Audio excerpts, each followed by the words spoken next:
వేసవి సెలవులు ముగుస్తున్న నేపథ్యంతో పాటు పెద్ద సంఖ్యలో అటు పోటీ పరీక్షలు పూర్తయిన నేపథ్యంలో ఇటు ఇంటర్ డిగ్రీ విద్యార్థులతో పాటు పాఠశాలలు తెరుస్తున్న నేపథ్యంలో పెద్ద ఎత్తున తిరుమల శ్రీవారి దర్శనానికి భక్తులు తరలి వస్తున్న పరిస్థితి చూడవచ్చు. గత వారం రోజులుగా ఇదే పరిస్థితి కొనసాగుతుంది. అయితే మధ్యలో కొంత వేసవి సెలవుల్లో మధ్యలో కొంత రద్దీ తగ్గినప్పటికీ గత నెల రోజులుగా ప్రతిరోజు 80,000 నుంచి 90,000 మంది భక్తులు స్వామివారిని దర్శించుకుంటున్న పరిస్థితి. ప్రస్తుతం మనము తిరుమల వెళ్ళే నడకదారి అలిపిరి వద్ద ఉన్నాము. పెద్ద సంఖ్యలో స్వామివారిని భక్తులు దర్శించుకోవడానికి అలిపిరి నడక మార్గంలో వెళ్తున్నారు.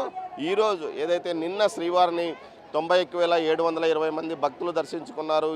స్వామివారి ఉండి ఆదాయం 3,80,00,000 రూపాయలు వచ్చింది. అదేవిధంగా తలనీలాలు 44,678 మంది దర్శించుకున్నారు. ప్రస్తుతం కంపార్ట్మెంట్లు పూర్తి స్థాయిలో నిండి సేవా సదనం వరకు క్యూ లైన్ ఉన్న పరిస్థితి. మరోవైపు ఎలాంటి టోకన్స్ లేకుండా స్వామివారిని దర్శించుకునే వారికి 20 గంటల పాటు సమయం పడుతుందని తెలుస్తుంది. అదేవిధంగా టైం స్లాట్ టోకన్స్తో పాటు అదేవిధంగా దివ్య దర్శనం టోకన్స్ ఉన్న వారికి 3 నుంచి 4 గంటల లోపల స్వామివారి దర్శనం అయ్యే విధంగా అధికారులు చర్యలు తీసుకుంటున్నారు. మరోవైపు ఏదైతే టైం స్లాట్ టోకన్స్ కాకుండా ఎలాంటి టోకన్స్ లేని వారికి కూడా ప్రస్తుతం 20 గంటల సమయం పడుతున్నప్పటికీ ఆ సమయాన్ని తగ్గించడానికి వీలుగా అన్ని రకాల చర్యలు తీసుకుంటున్నామని టీటీడీ అధికారులు చెప్తున్నారు. మొత్తం మీద అయితే శ్రీవారి దర్శనానికి వచ్చే భక్తులకు వసతి కొంత ఇబ్బందికరమైనప్పటికీ స్వామివారి దర్శనం కోసం పెద్ద సంఖ్యలో వచ్చిన భక్తులు ఆరు బయటే విశ్రమిస్తున్న పరిస్థితి. మరోవైపు ఇటు ఏదైతే సర్వదర్శనం టోకన్స్ కానీ ఏదైనా దర్శనానికి సంబంధించి టోకన్స్ ఉన్న వారికి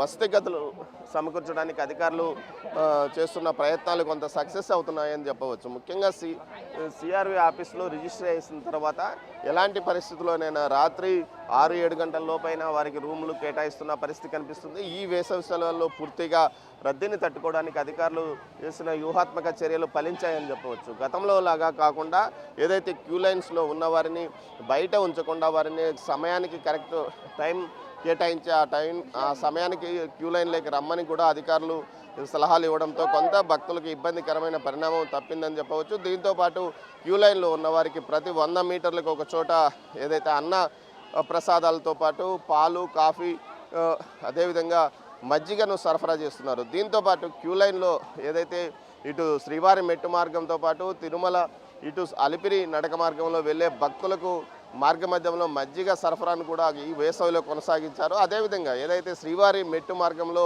చూసుకుంటే అక్కడ ఆటో డ్రైవర్ల దందా పైన బిగ్ టీవీ ప్రసారం చేసిన కథనాలకు స్పందించిన అధికారులు ఏదైతే భూదేవి కాంప్లెక్స్ వద్దనే ప్రత్యేకంగా ఒక కౌంటర్ను దివ్య దర్శనం టోకన్లు అటు శ్రీవారి మెట్టు మార్గంకు వెళ్ళే వారి కోసం ప్రత్యేకంగా కౌంటర్ ఏర్పాటు చేశారు. ప్రతిరోజు 4,000 నుంచి 5,000 టోకన్స్ అక్కడే ముందు రోజు సాయంత్రం 5 గంటలకే టోకన్స్ ఇచ్చే విధంగా చర్యలు తీసుకున్నారు. ఈ విధంగా అటు పూర్తి స్థాయి ప్రక్షాళనకు అటు శ్రీవారి మెట్టు మార్గంలో తాత్కాలికంగా ఇక్కడ ఒక కౌంటర్ ఏర్పాటు చేసినప్పటికీ భవిష్యత్తులో అక్కడ మరో కౌంటర్ ఏర్పాటు చేసి రెగ్యులర్గా భక్తులకు నడక మార్గంలో వెళ్ళే భక్తులకు పూర్తి స్థాయిలో అటు కౌంటర్ ఏర్పాటు చేయడానికి కూడా చర్యలు తీసుకుంటున్నారు. వేసవిలో రద్దీని తట్టుకోవడానికి ముందు జాగ్రత్తగా చర్యలుగా తీసుకున్న అధికారులు చర్యలు సత్ఫలితాలను ఇచ్చాయి. ముఖ్యంగా ఇటు ప్రజాప్రతినిధుల సిఫార్సు లేఖల్లో కూడా కొంత కోత విధించింది. అయితే రద్దీ తగ్గడంతో పూర్తి స్థాయిలో వారి సిఫార్సు లేఖలకు అటు దర్శనాన్ని కలగజేస్తున్న పరిస్థితి. మరోవైపు సామాన్య భక్తులకు ఎక్కువగా ప్రాధాన్యత ఇస్తున్నామంటూ టీటీడీ తీసుకున్న నిర్ణయం కూడా సత్ఫలితాలను ఇచ్చింది. ముఖ్యంగా అన్న ప్రసాదాల పంపిణీ వ్యవహారంలో చాలా పకడ్బందీగా వ్యవహరించింది. దీంతో గతంలో ఒక పార్టీ సానుభూతిపరుడు కావాలని క్యూ లైన్లో ఈ విషయం మీద గొడవ చేయడం, దీనిపైన అతని మీద కేసు నమోదు చేయడం కూడా జరిగింది.